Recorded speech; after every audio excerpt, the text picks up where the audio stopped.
Wamama ukushawa. Sawa 43. Oh, kola wetu.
Ngiyayikhetha inkosi yasebuhleni bamaNazaretha.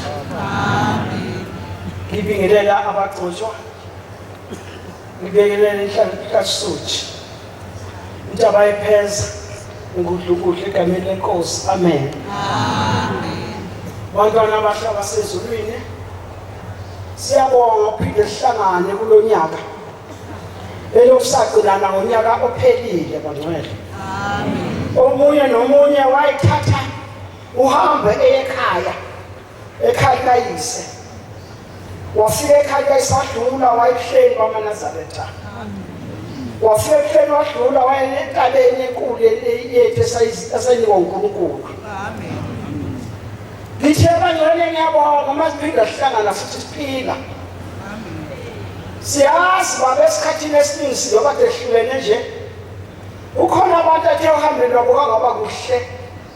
Nasemakhaya noma befika zange bekuhle. Abanye bagcina sebehlala emanzini.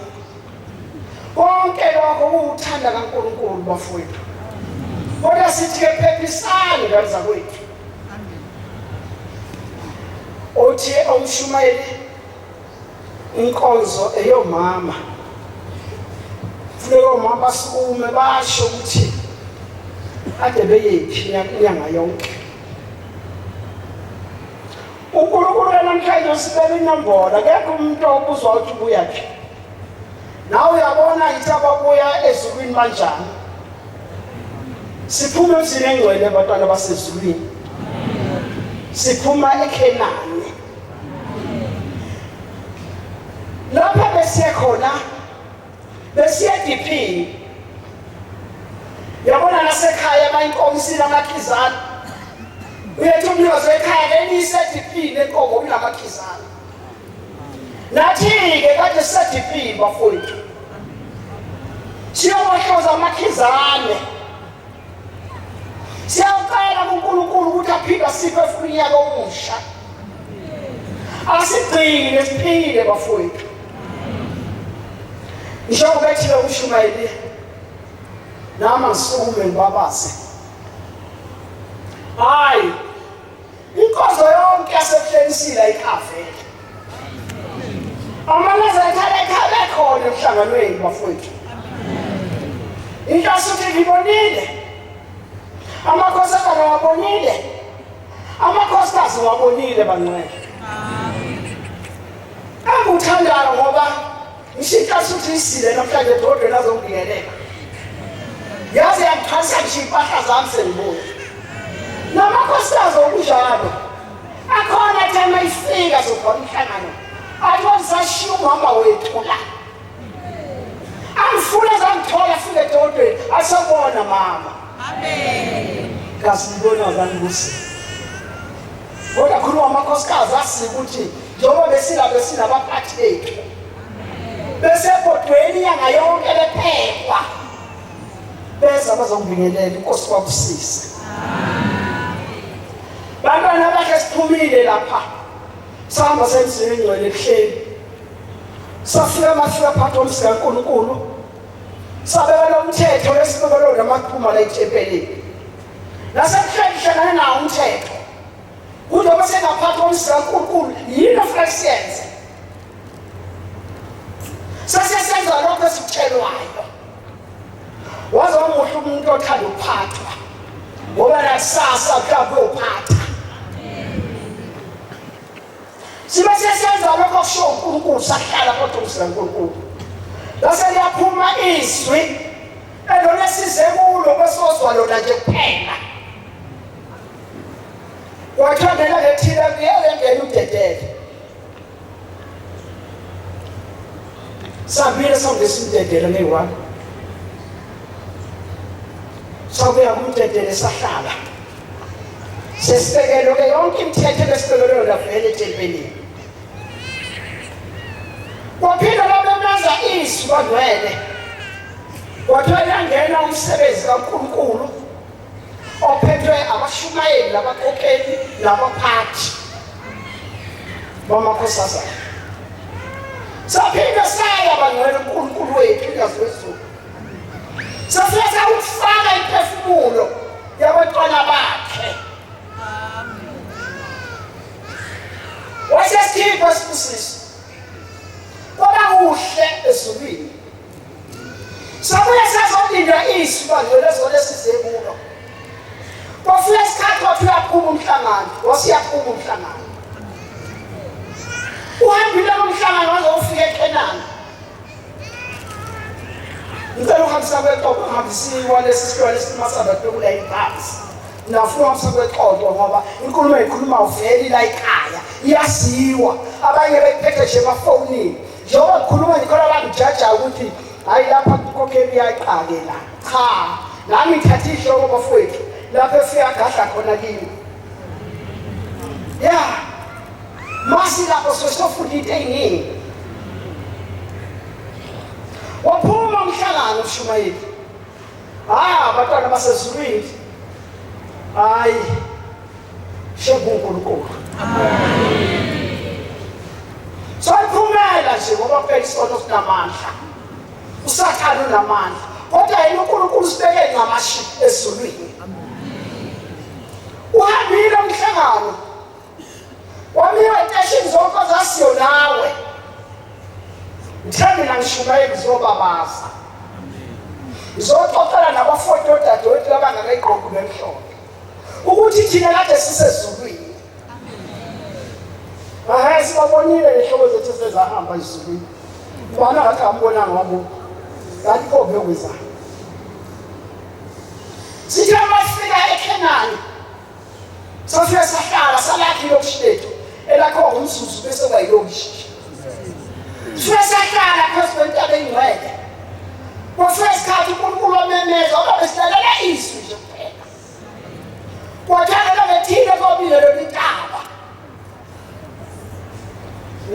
abafishane abokuthiwa ngedwa kuthiwa inkonzo yomama.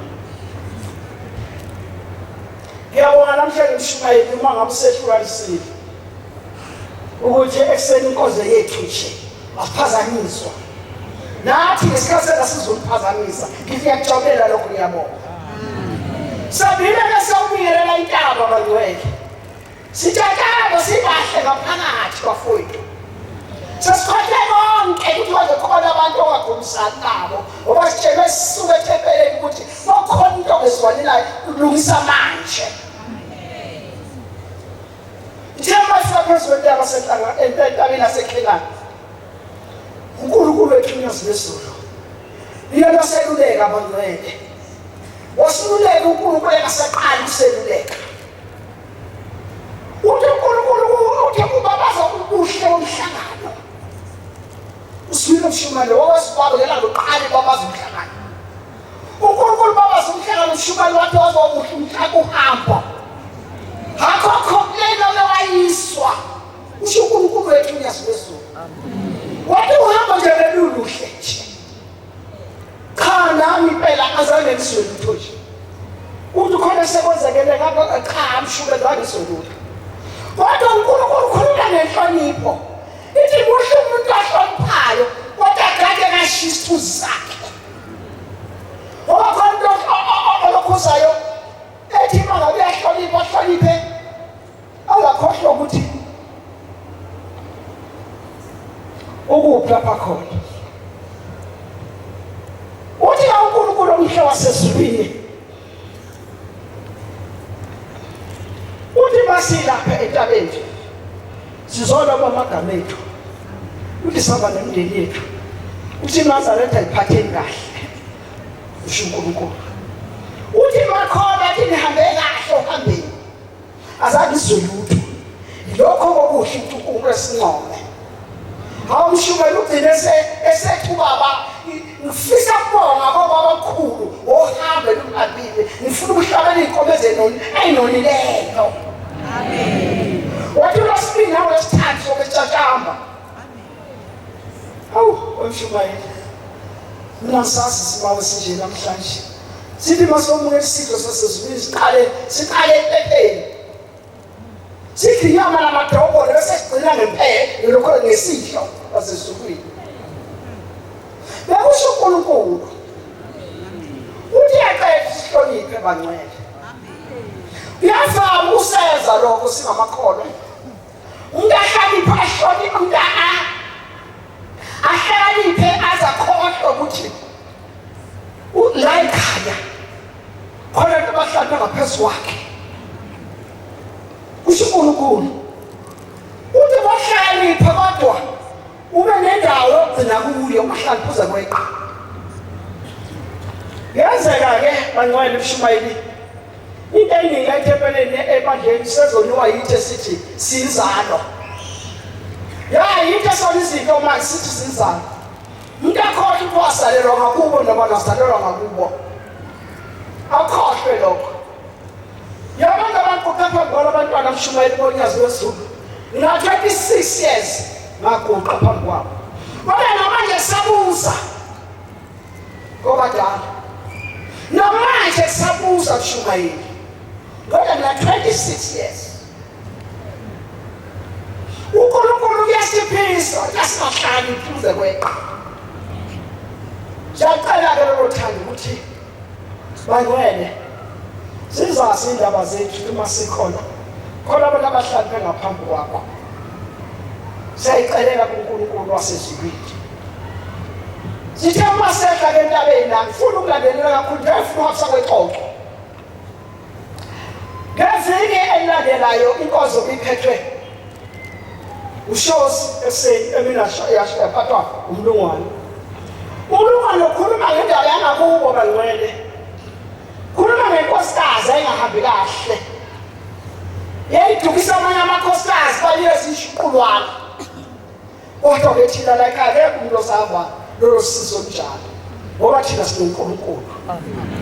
Uthi le nkosikazi athi basafika izinsuku kazange khambeke kahle. Khuluma ngokuhlakanipha. Kuhlakaniphe uzukhohlwa abantu abadala kuwe. Ngithi yona ikhona sabuza namanje. Nawe buza nawe. Wabuza nawe. Ngisho bathi umntu unyazi lakutshela ukuthi lokhu kuqala namhlanje khona bangaphansi kwakho obafica lapho. Uthi umlungwana inkosikazi yagula yazaba ngamathamba. Ingafuni ukuvuma ukuthi yenzeni emakhosazini amanye. Kodwa ke wathi lefumile Shumayeli. Ayikho ngidabula kuphela. Lapho sekhona ngena iqiniso amangawasebenzisi.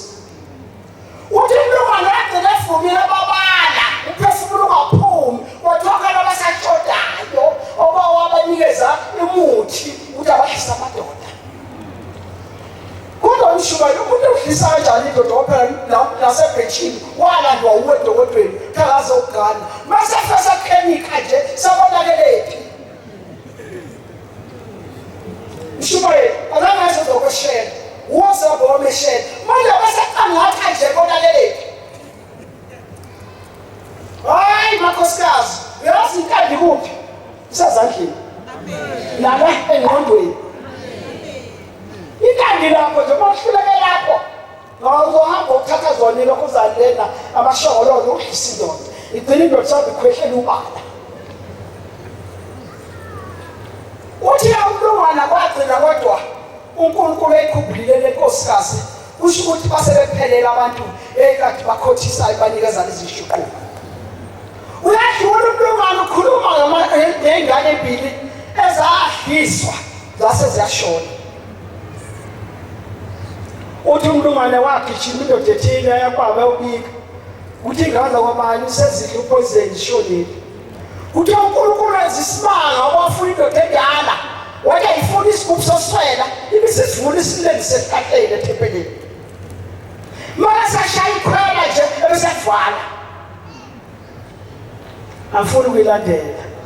Uthi umlungwane ngamangathi omunye wabo kwakuyimi lapho. Ushanjani umlungwane omunye lapho kuyimi.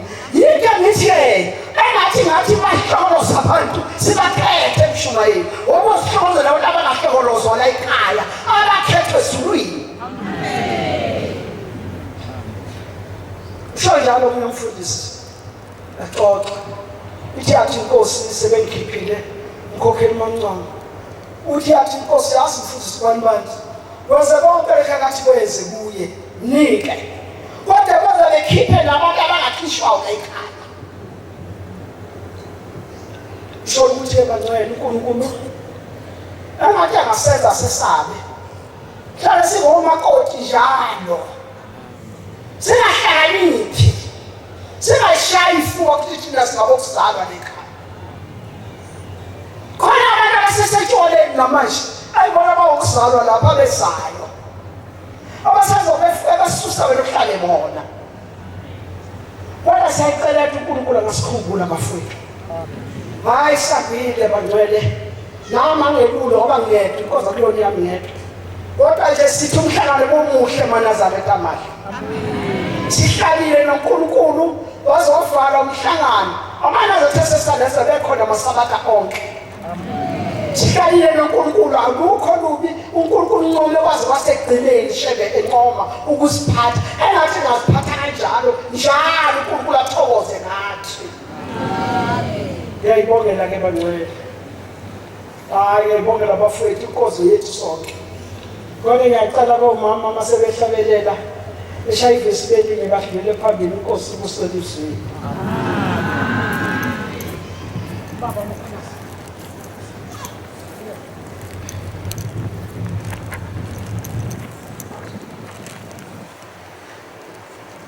ungamili basisi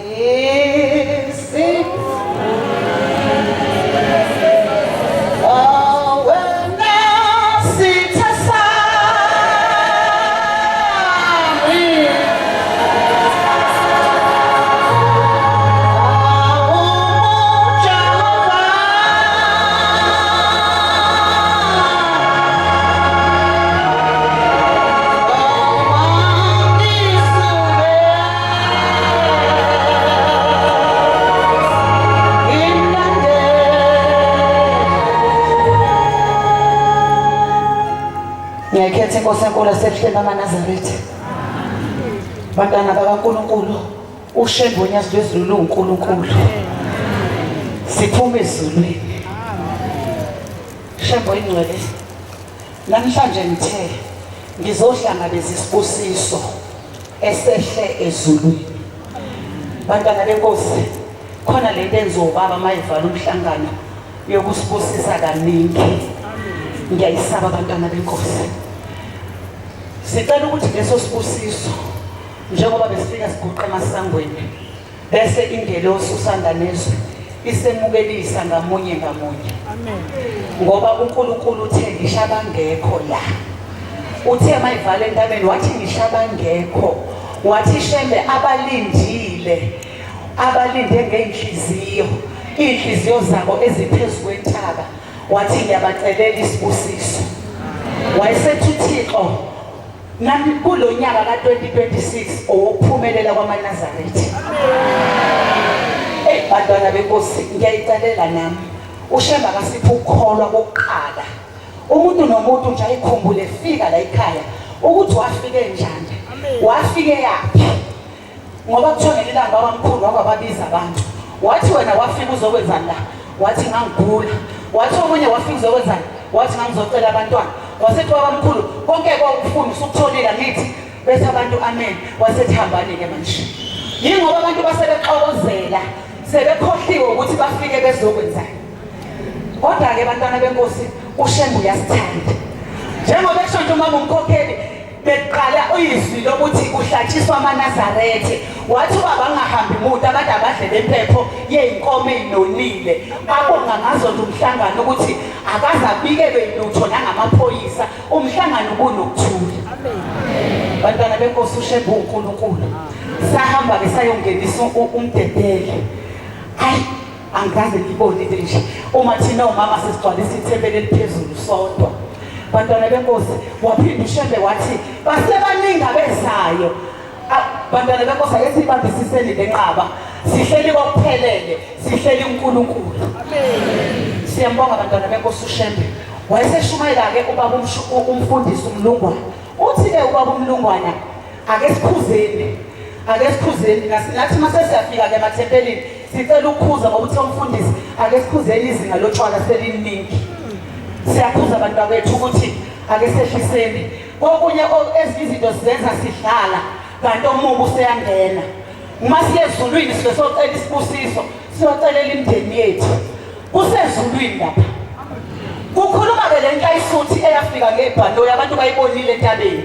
Ithi ke leyo nhlayisuthi weManazaretha ake nibambisiseni ninoNkulunkulu. Yena ufike ngendlela mhlambe abebona kulula ukuthi afike entabeni wayohlala endaweni engafanele. Uthi uthe ehleli wathi umlungu hey kusele imizuzu engamashumi 30 ukuthi siphume la entabeni intaba izombozwa. Lento ibonwa yilo mlungu kuphela. Uthi maye sifika umlungu uthi lento sithi kwata thu intaba iyambozwa manje. Uthi akayazi ifu ebelimbethe intaba. Phela entabeni lokunoNkulunkulu. Amen. Yena ufika ngendlela afika ngayo kanti uze uNkulunkulu wayesembona ukuthi hayi Shembe uyena umuntu wena uNkulunkulu wena wethu vele ezulwini. Uthi umfana sase siyabhaleka uthi saphuma kongesikhathi uthi sase siyahamba. Uthi lokhu kumphoza kwentaba sisuka vele intaba isimbozile. Uthi singaboni sayisosithe. Uthi sithema sithi qekelele nesisuka entabeni yavela intaba yakhanya yabamhlophe yathi hu. Abantwana bekwethu sokuhleliphi thina sisezulwini sikophelele. Kodwa ke njengoba unyaka uqala siyayicelela uNkulunkulu asephambili ukuthi usamukelise lesi sibusiso kade usehlisa. Uthi ngelanga umfundisi uNtombela ubabuya sehlisa isibusiso kodwa thina simanqika. Uthi asihlali kithi. Uthi ngakho babe sesibiza kaningi isibusiso ngoba usishaya ngaso nangenkani. Awu bantwana benkosi ngathi uShembe ngasihawukela lesi sibusiso size sinamathele kithi noma sesifikile endlozini usanda nezwe isibusiso size sehle ngisho ehlapheni simthole umnikazi waso ngoba uthe ubaba isibusiso ekhaya siyasetshenzelwa futhi siyamazi umnikazi waso nje nanomsebenzi wonke uShembe athe ucela simenzele wona abantwana benkosi siyafisa ukuba ingxenye ukuze singaliwa ukuya ezulwini. Inkosi ibusiseni izwi. Amen.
Ngiyabingelela kwabangcwele ngegama lenkosi uMnyazi ngonyaka ka-2026 bangcwele nami ngiyalibonga leli thuba uzoguqa phambi kwaNkulunkulu nibabaze nami benikhona ezulwini loNyazi noba ngengabuya nge-11 kodwa ekubuyeni kwami ngangabikho kahle ngagula kodwa uNkulunkulu emuhle uye wangiphilisa bangcwele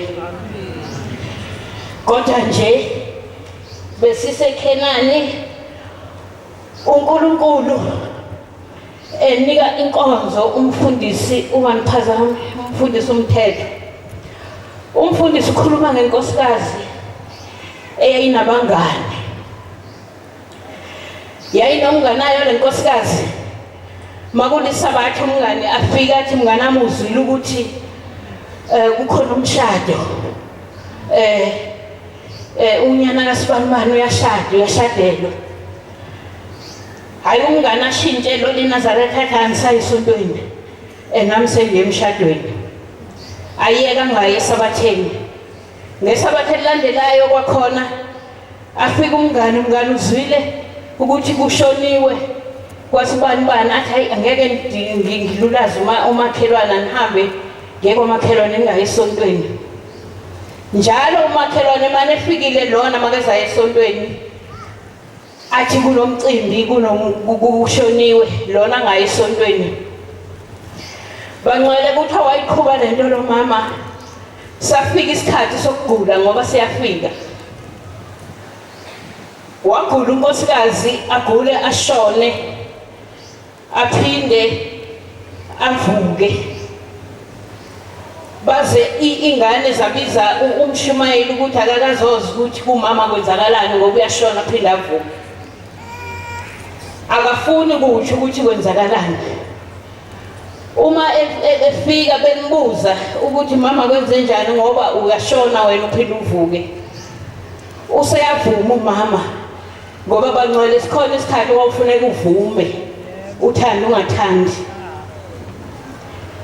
useyavuma umama ukuthi cha mina bengayi esontweni befika umnganami afika athi namhlanje kushoniwe namhlanje engayi esontweni ngithi hayi ngeke ningayi kwamakhelwane kumele nje emngcwabeni aphinde athi umshado niphinde ngithi ngeke ningayi emshadweni umama lona wasuka esethi maye kule micimbi waqalwa noNembeza angadli ukudla okushisayo ngesabatha kwaya wabona ukuthi hayi usalele emva kuthi makudluliswa amaplate athathe lathi iplate naye alibeke ecakwakhe adle njengabanye kuthi makudluliswa ezezibandayo abathi ezisweet or flying fish athathe naye aphuze.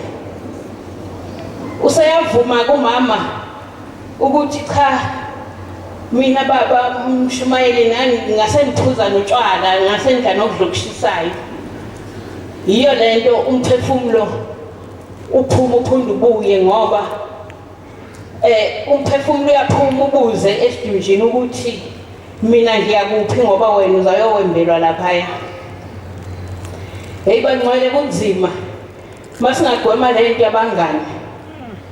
Usethi umfundisi umfundisi uMlungwana uthi umuke walova amasabatha abamathathu kulele sithathu ingilosi yabuya izethempeleni ifika izolinda abakhetha inkosi. Wena usale usunguwe nje ulibele uthi usale eNazaretha kanti ingilosi ayisekho.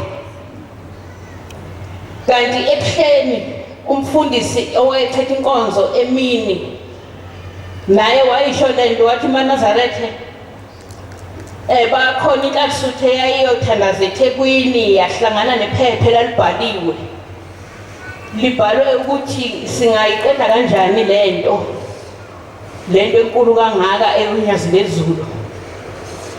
Kodwa indlela esingayiqeda ngayo ukuthi abantu bakhona sawubenza bangathandi ukuthandaza. Uma kufika isikhathi sokuthandaza umuntu nje avelaphi bangathandi futhi nokuya esontweni. Umuntu mayisekhona ngaphakathi ethempeleni sawenza ingane yakhe ikhale kakhulu aphumele phandle. Mayiphumela phandle nalengane sesiyobathatha baba bethu sawenza futhi omama bathande imithi badlisa amadoda. Uma esedlise le ndoda yakhe bobabini kwabo babethu. Ngicela inkosi ibusise nizile amen.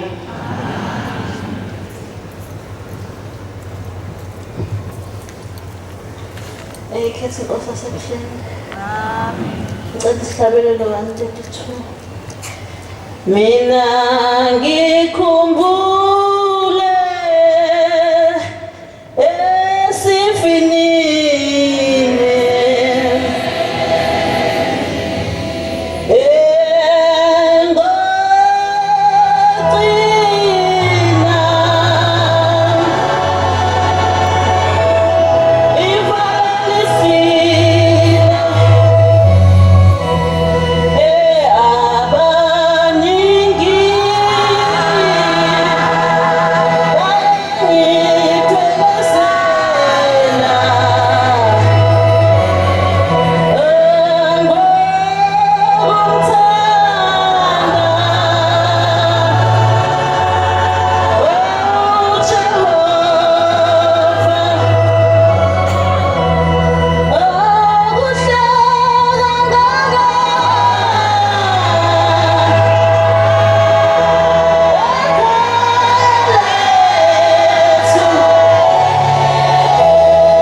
Nazaretha ngisoma nokubonga uNkulunkulu wami uNyasi lwezulu umdala wenzuku.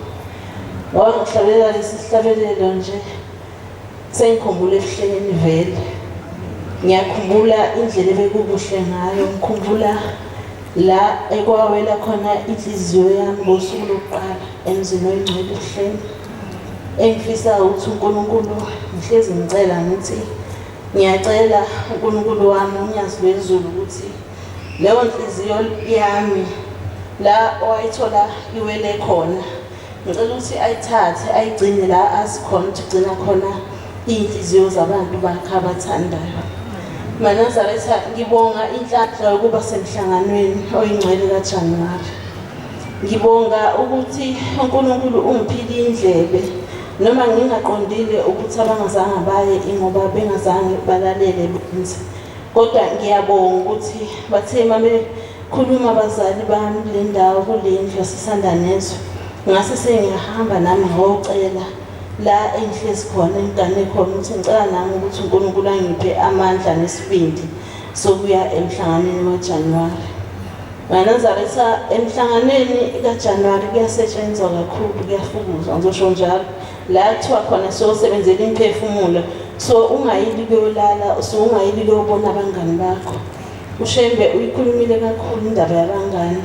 Wathi akusonteki mangabe unabangani. Ngibonga lokho Manazaretha uNkulunkulu nami ungimemile ngagcina sengihlezi umhlangano wonke ngaze ngaphinde ngawehlisa. Ngibonga lo musa nenhlanhla, ngiyafisa ukuthi nakuleli ekhaya kube isibusiso lokho. uNkulunkulu angiphilise, angikhulise. Mina isibusiso engihlezi ngisicela uNkulunkulu esokukhula ngibe mdala nokuthi ngibe yiNazaretha, okunye nokunye uShembe uyangipha khona. Manazaretha ngiyabonga, ngibongela nabantwana bethu, angizukuba mude. Kodwa ngithi angibonge ngoba mhlawumbe khona abazali abagibeza izingane zabo ngokuthanda ukuthi ingane emhlanganweni. Ngithe mangizwa uNkulunkulu ekhipha isibusiso sabantwana laba abafutha ithuluzi endleleni ngase ngiyajabula ngaphakathi enhlizweni yami. Ngoba Manazaretha ala esanda nezwe ngiyazibona izingane zenu zabafana zeza ngisho kumina edokodweni ezinye zinkonzile kakhulu ngoba nginengane umfana nami engangazo. La endleleni ekushawa khona ithuluzi lezi ingane ziyasebenza Manazaretha. Ningasabi ukugibeza izingane zenu nithi zemhlanganweni.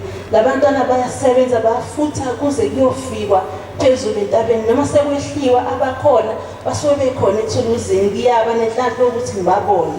Manazaretha ngiyacela ukuthi unganqeni ukugibeza ingane yakho umfana uthi ayihambe emhlanganweni ngoba abantwana bayasebenza bayisibusiso sakho uNkulunkulu ngoba mayethi msho kwabethu usukhathele mawusuzwa leli thuluzi liyakuvusa nami ngihlezi nginalo lelo themba. Mase sekuqhamuka ithuluzi izingane uvele kuphele ngisho ukukhathala. Ngiyafisa ukuthi sikulandele lokho kuningi engingakusho kodwa ngithe mangizwa isibusiso sezingane ngase ngithi Nkosi yami ngiyabonga ngoba ngiyayibona izingane zethu ziyasebenza Manazaretha. Nezifundo matric nezisa emavasithi ezibaphasile matric ezingakathathwa nasemavasithi. Ngithi uShembe ngicela ukuthi abakhumbule labantwana wabayikusasa lethu nathi. Siyabazali imizi ayikho mangabe lezi ingane zingakhona. Kuningi engingakusho engibonile njengoba uma wami umkhokheli esho nje lo nyaka ube nezibusiso eziningi kakhulu. Kuningi uShembe asiphe khona. Uthe ngoba ngizohamba phezulu kwamagama kama umkhokheli uthi sithe sisahleli kwase sekumenyezelwa inkonzo yesimayo sasezulu kodwa ngalela langa uShembe wayesiphe isibusiso sempepho kumina enhlizweni yami.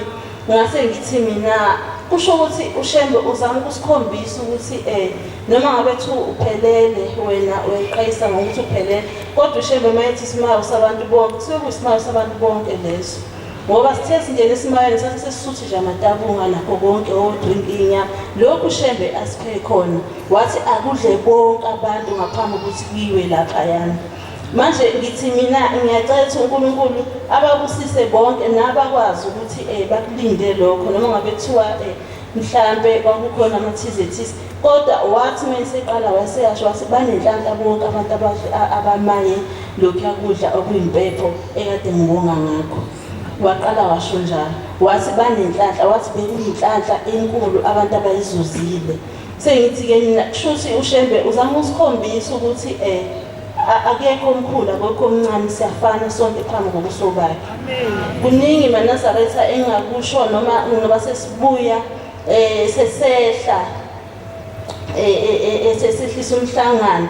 Sayiwa lena bekumnandi ngisho nevila lihambile laze lofika entabeni ngoba uShembe uziphumule zonke izideshi zakhe konke la abedlula khona bedlule ephumule ngisho abethiwa ukugula uney'nyawo kodwa akekho umuntu ongathi usindwe uhambo olunyukayo. Uhambo olwehlayo ilona oluba inkinga zonke iy'nsuku, ngoba thina nje omama sigijima siyofika ebuhleni kaNazaretha sigijima. Mina nje kulo nyaka ngifike iy'nyawo amathambo ongaze uthaphukile nje wonke amathambo ey'nyawo, ngingezwa nanokuthi zikhona. Kodwa ngoba ngiye ngithi ngicela ukuthi uNkulunkulu athi makwehluleka iy'nyawo, ngithi engqondweni yami ngithi ngicela okungcono ngidaqe ngamadolo ngize ngiyofika, ngoba anginandaba nokwasemhlabeni. Isikhathi sami sokuthi ngibheke uNkulunkulu akushoyo ngizame ukuthi ngikwenze, noma ngabe kuthiwa amandla wasekho. Ngize nginciphe nasemzimbeni ngoba ngincane nje emzimbeni, kodwa ngize nginciphe nasemzimbeni ngoba ngisuke ngithandaza ngoba angikwazi uNkulunkulu azongikhumbula ngakho. Manje mawuthi uyadedema usudetemela abantu laphayana, ngoba uShembe ushilo wathi akamfuni umuntu onomngani la ebuhleni, wathi akamfuni, ufuna umuntu ozeye kuye, obheke kuye, oqondene naye nomphefumulo wakhe ukuthi usebenzela kanjani. Manje maNazaretha ngibonga lokho ngoba ngifike ebuhleni ngikhathele ngale ndlela eyisimanga, kodwa ngase sengiyakhumbula ukuthi ngithe ngonyaka ophelile ngathi mangifike ebuhleni edokodweni kuma wami ophambo wami uMancane waseyajabula wathi hawu Mantshangase usuhamba wazofika nganyama. Wajabula wathi sangena isibusiso ethempelini, akashongo ukuthi sangena isibusiso kwaNdlovu, wathi sangena isibusiso ethempelini. Ngathi sengithi ngizokhuthala ngalokho ngoba ngiyazi bakhona odadewethu abafisayo ukuba la, kodwa abanye basemsebenzini, abanye babanjwe ezinye iy'nkinga. Ngathi Shembe ngicela ukuthi ungigcine, sengenzela nje ukuthi nami ngisithole leso sibusiso sabazali bami, babone nami ukuthi ngikwazile ukuyikhandla ngendlela uShembe angiphe amandla ngayo. Ngalowo mazwi ngiyacela maNazaretha ukwehlela ngezansi isibaningi, Nkosi busisele ukuzwela.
sihleli siyabala sithi hayi ukhona umunye umama uzosuka umkhono umunye, kodwa masumpophosa iy'ntandane semizwa umshumayeli esethi okungenana wokugcina sekuyangishaya uvalo.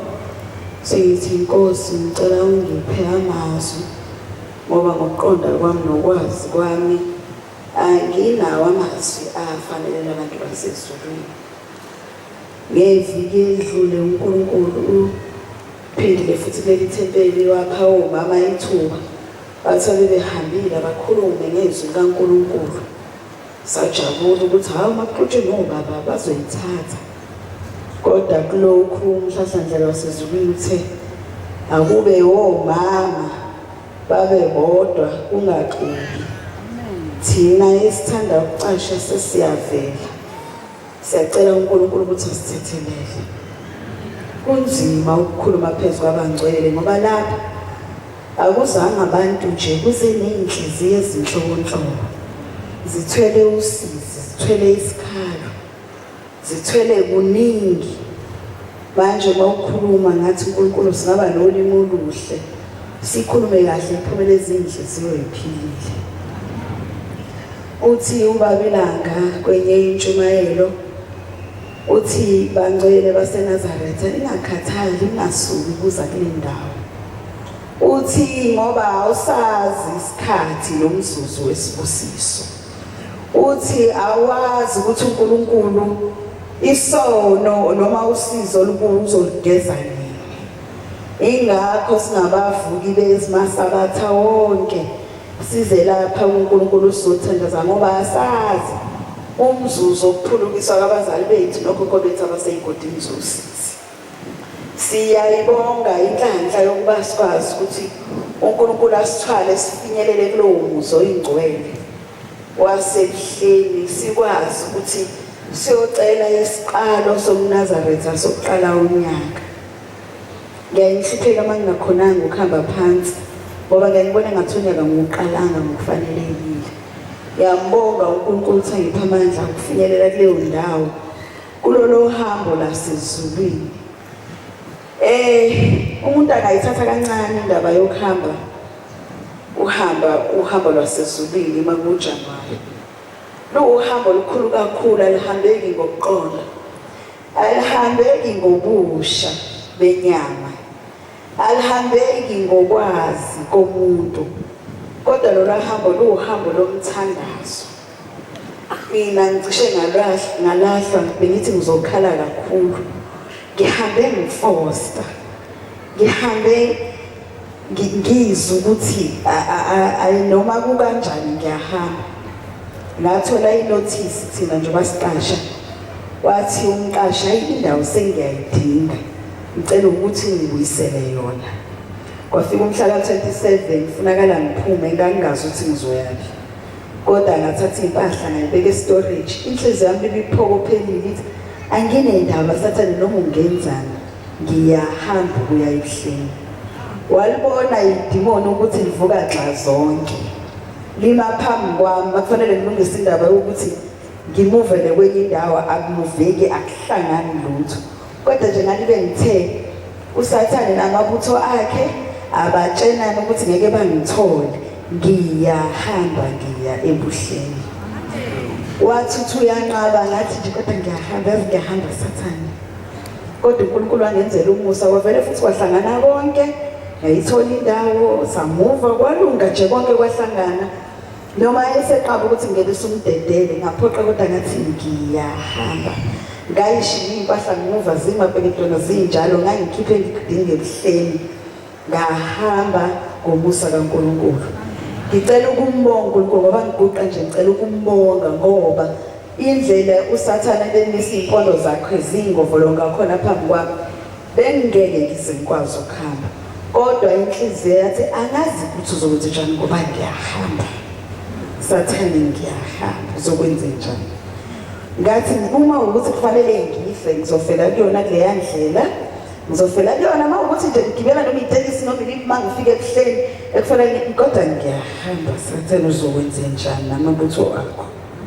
Ngiyambonga uNkulunkulu wasebuhleni, ngiyambonga Nkosi uNyazi lwezulu. Waphuma uNkulunkulu epulpit, wadweba phakathi kwabangcwele, edle umjivo obovu, ephethe isihlangu sakhe, ethe ukwarathi-1. Uma ethe ukwarathi-1, wadabula phakathi kwamaNazaretha, wanyathela. Khona into engiyibone enziwa amakhosazana esephuma, esehle ebheke enzansi, bengozwa benyathela uNkulunkulu athi kokunye ungathi izingane ziyahlanya, kodwa khona into evukayo. Uma usumbone ephethe isihlangu sakhe, ehola bakhe basezulwini. Kuthe mangabasamba kuyandlela ke uyayuphume useze kuba fresh uvalo lokushaya. Uhambe ngayo uyokekeleza ngakwasene. Uma ujika ngakaseme uzuvalo lokudla ukuthi inkosi izofika na. Lapho umhlangano thina bomama sisuke singasawuboni. Ungakwazi nokuthi ukuphi. Uhamba kodwa uyibuza ukuthi inkosi ngizofika na. Ngiyambodela ongabi nawo nalo mbuzo ukuthi inkosi ngizofika na. Mfisa ukufika ngeenyawo zami zingabhandishiwe, zingenalutho, zibuhlungu zinjalo noma ngabe injani. Kodwa mfisa ukufika nazo emzini waseKhenani. Wawenza uNkulunkulu sahamba. Kodwa ekhambeni ngizwe ngivukelwa incwadi yasekuqaleni ama-Israyeli uNkulunkulu ethumela uMoses ebakhipha ezweni laseGibhithe. Uthi uMoses uma Nkosi laba bantwana ngiyobakhipha ngiyobatshela ngawe ngizofike ngithi ungubani. Uthi mntanami uzofika ubatshela ukuthi nginguye onguye. Mawucabanga indlela ababefike ngalo labantwana emzini waseGibhithe baze bande behleli phansi kwengcindezi. Babengazi engqondweni yabo ukuthi bazawuphuma kanjani. Khona ukuthi mawuhamba lolu hambo lwasebuhleni ubheke eKhenana ufika isikhathi la ungasahlabeleli khona. Uma usunyuka unyukele eHomisi. Uthi mangabe uhlabeleli sekuphela ukuzazi. Uthi uma uthi livulwe ngubani ufike kuwe udlula ungazi noma kuyafika neNkulunkulu. Kusuke sekukhuluma unyawo kuphela uze kumuntu kushuduza phakathi komzimba wakhe nomNazaretha isikhwama siphethe. Ubone ukuthi ukuhlabelela nokuqonda komuntu nokuhlakanipha komuntu sekuphelile. Sekusele umthandazo lendlela iyamthobisa umuntu. Ngiyaye ngithi uma uzizwa uma uhamba ezwe lasemhlabeni ungenakho ukuthobeka. Ubohamba eKhenana lizokupha ukuthobeka. Ngoba le ndawo ufika isikhathi la onakho nongenakho nomkhulu kwendawo aqhamukayo kuyo owasePhalamende noma wakupho oyisazi umkhakha ku afike senomuntu nje umuntukazi ongelutho senihamba nje senithule. Sekuthi noma nihlala makufika indawo uhlala nihlale noma ikuphi uphele ukuzazi ubuhle kodwa balendlela kujulile beyithobisa inhliziyo phambi kwaNkulunkulu. Uhambe kugugu uNazaretha ukubona nje ukuthi akusekho lutho kodwa sekusele ukuthobeka. Kuyindlela efuna inhliziyo yomuntu ixhumane noNkulunkulu. Indlela emangalisayo kakhulu. Mase kufika labantwana bakaIsrayeli ukuthi kimi inkosi labantwana babehamba kanje. Babehamba kanje befuna uNkulunkulu. Kufika umzuzu lapho kufunakala bawela ulwandle olubovu. Uthi uNkulunkulu wabuza uMoses uNkulunkulu ukuthi babasowela kanjani. Impi kaFaro ingemuva. Ifuna ukubaqeda. Uthi uNkulunkulu Moses phakamisa isihlangu sakho siphethe. Lase liyavuleka ulwandle base beyangena. Lolu lwandle mawuthi ayibheka ulwandle lwalukhulu kakhulu. Lwalufuna ukuthi umuntu abe nesibindi sokuthemba uNkulunkulu engamboni engamazi. Ebese ngena kulo ebese hamba kulo. Kodwa ngimthanda uJehova la esethi kubo nanoma yimuphi akacoshe itshe azolithatha ebeka emzini wakhe. Ebese kuthi mangabe kufika uSisi akhombelele ilitshe athi Jehova ngelinye ilanga wakwasibolisa elwandle olubovu sinempe yayisilandela sake sambona uNkulunkulu esiqedela uSisi. Le ndlela mangabe ufike unoSisi mase kutholisile yaqede kuphi isibusiso. Ikuphi umphako ozohamba nawo ozowudla. Leyo nto ufika ukhala ngayo phambi kwaNkulunkulu. Uthi mawufika endlini uNkulunkulu ebese yayiqeda. Luwe uhamba lokuthi unempi engaphele ekhaya ibambile. Khona ifike ikwane sekuvuthuka ngapha umntana wokuqala ngingazi ukuthi uzofaka kusiphi isikole. I-application ngangenzile in place kwenye indawo kude kakhulu nasekhaya. Kodwa ngokuhamba lo hambo ngithe mangaba ngifika ngomhlala eveni ngesikoleni ngafica into zakho uNkulunkulu eseyihlanganisile. Abanye abantwana basuka nabo abazange baze bayithola indawo abanye bazobaqala kuleli viki. Bekunzima kakhulu kodwa uNkulunkulu uthi thatha le matshe ama-Israelites nawubani uyolibeka emzini wakhe, uyothi lephethwe isisu esingapheli, uyothi lephethwe inhliziyo engapheli, uyothi nesifo esingapheli. Sithi uNkulunkulu okwesibelisa ibandla elibovu athi nanka amatshe ufakazi asawacosha ayisikhumbuzo sokuthi uNkulunkulu wasimolisa ulwandle olubovu, impi isilandela efuna ukuqeda ngaso efuna ukuqeda nathi uFaro. Kodwa ke mawusunqobile uNkulunkulu uzosala nesitha okusele kithi ukuthi siyasithethelela na isitha. Sicela uNkulunkulu abusise sizule.